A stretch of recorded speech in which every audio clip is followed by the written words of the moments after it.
Hi everyone, in today's video I'm going to be covering how to make a jazz cover. I'll be using the piece you're listening to at the moment as an example, which is a jazz cover of the famous carol O Come All Ye Faithful, also known as Adeste Fideles. There's a link in the description in case you want to check it out. The first step would be finding out the original source. In this case, since we're talking about a very old carol, I could easily find a score on imslp.org, but you could also buy the score or just write it down by ear. Now, the first thing you have to pay attention to when it comes to a jazz cover is the melody. First, as far as rhythm goes, you have to sing every note that's smaller than a quarter note, especially when it comes to 8 notes. Second, you have to modify the rhythm of the melody and make it jazzy. It's kind of hard to point out what this means, but it has to do with going from an on-the-beat sort of feel to a mix of off-beat and upbeat feel instead. Other than that, you can add some diatonic and chromatic passing notes, and we'll be good to go. Keep in mind that when adding diatonic passing notes, they have to belong with the scale associated with each given chord. So with all that in mind, this would be the resulting melody.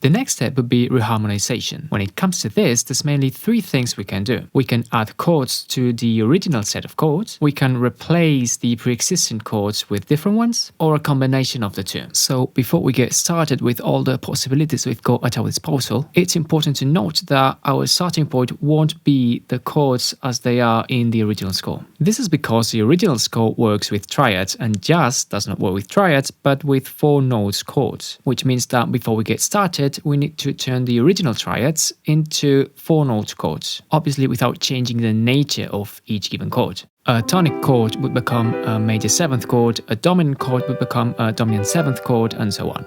Another thing just to be mindful about is tensions. Tensions and notes are added to normal 4-note chords, usually on top of them. Now be aware that each chord only admits certain tensions and not others, so make sure that you're always using the right ones. There's plenty of information about this on YouTube.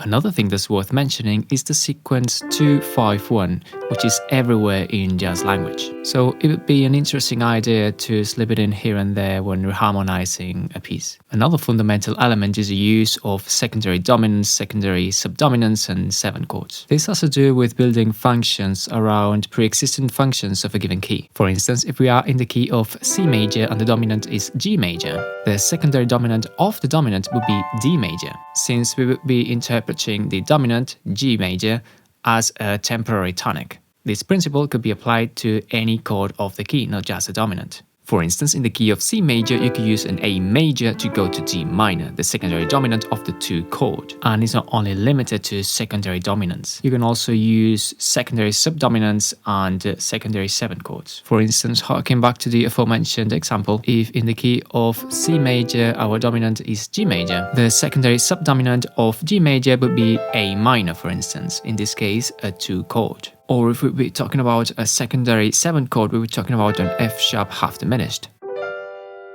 Our last fundamental element is Tritone Substitutes. You can look into it properly on YouTube, but long story short, it consists of replacing a given dominant chord with another dominant chord that shares the same tritone, the same 2 notes that make up the tritone, which oddly enough is a tritone away. Or, and here's a shortcut, half step above the tonic. For instance, if we are in C major and the dominant is G major, the tritone substitute would be D flat dominant, half step above the tonic, C major. This tool creates in turn its own array of secondary dominants and secondary subdominants within the tritone substitute world. For instance, if we are in C major and the tritone substitute dominant is D flat dominant, its own secondary subdominant within its own tritone substitute world would be A flat minor. Since if we consider D flat dominant as a temporary dominant, aka a 5 chord, its subdominant, aka its 2 chord, would be A flat minor. Now, the same way it happened with the secondary dominants, tritone substitutes can also be applied to any function of the scale. For instance, in C major, we could use an E flat dominant to go to D minor, the 2 chord, or F minor followed by B flat dominant followed by A minor, the 6 chord. As you can see, the amount of possibilities at your disposal is limitless. not only because of the sheer volume of all possible combinations, but because you don't have to limit it to just one step. You can keep going back secondary dominant after secondary dominant, playing around with the resulting subdominants and tritone substitutes. You can also skip steps or reiterate them with their equivalent. For instance, instead of doing A flat minor followed by D flat dominant followed by C major, you could do A flat minor followed by G dominant followed by D flat dominant followed by C. In this case, we have interspersed the real dominant within a tritone substitute chord sequence, which is perfectly possible. So with all that in mind, let's check out the first few bars to see what I did harmonically in the cover. For the sake of simplicity, I'll be naming chords as though they were triads, as I've been doing till now actually. And I'll also be leaving out tensions. So as you can see, after skipping the intro, the piece starts with an F major. Then it goes to an E flat dominant that goes to a G half diminished that goes to C.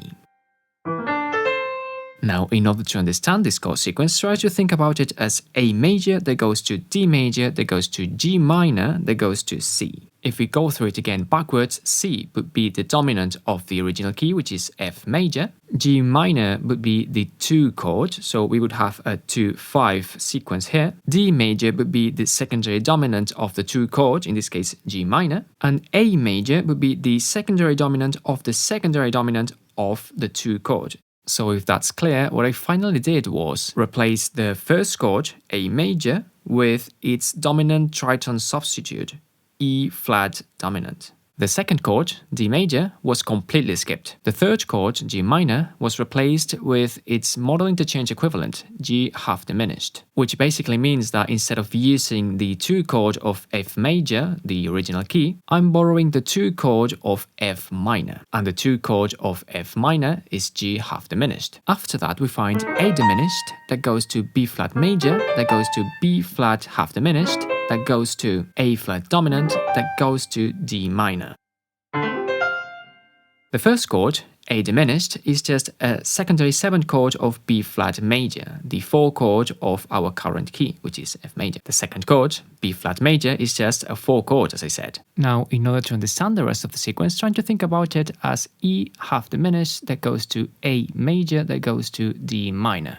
Now, what I did was the following. The first 2 chords, E minor and A major, were replaced with their tritone substitutes. In this case, B flat minor and E flat dominant. B flat minor was replaced in turn with its modal interchange equivalent, B flat half diminished. And E flat dominant was completely skipped and replaced with an A flat dominant, the tritone substitute of the secondary dominant of the 2 chord, in this case G minor, since we are in the key of F major. Now, this might sound a bit messy, and I obviously don't think about it in these terms, but rather play around on the keyboard and see what I like best. That's what's very important, to familiarize yourself with these tools until they become second nature. As far as the arrangement goes, the voicings playing in the piano basically play along with the melody in a kind of close voicing. You'll also notice how many times the lowest note is not the root of the chord, since we've got a bass covering that front. The bass mainly follows a walking bass line, which mainly boils down to playing the root of the chord in quarter notes, along with some passing notes and other notes of the chord, building on the piano groove.